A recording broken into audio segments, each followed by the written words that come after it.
वाटतं तेवढी भारी नाही आहे आमची जनरेशन. आणि आता माझंच एक्झाम्पल घ्या ना. हं, सकाळपासून संध्याकाळपर्यंत नुसत्या बोलण्याच खात असतो मी, हं. आई-बाबांच्या घरी. तर तुझ्या सगळ्याच वयाच्या मुलांचा हा प्रश्न आहे. या वयात मतं फुटतात. मुलांना आई-वडिलांचं पटत नाही. आई-वडिलांना मुलाचं पटत नाही. आजोबाजी असले तर थोडीफार मध्यस्थी चालते.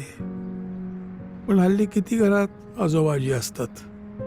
आणि जरी असले तरी नातवंड आपली त्यांच्या मोबाईलमध्ये मग्न. हं. संवाद कधी आणि कसा होणार?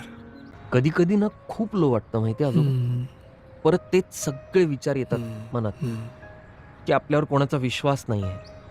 आपण करू शकतो का काही? हं, आपण जे करतोय ते बरोबर आहे का? असे खूप काही असे विचार येतात मनात आणि खूप विचित्र वाटतं बघा. हं. आदित्य ही एक छोटी फेज असते बघ. शरीराला जसा सर्दी, खोकला आजार होतो ना, तसं तुझ्या मनाला एक छोटासा आजार झाला होता आणि तो बरा झाला.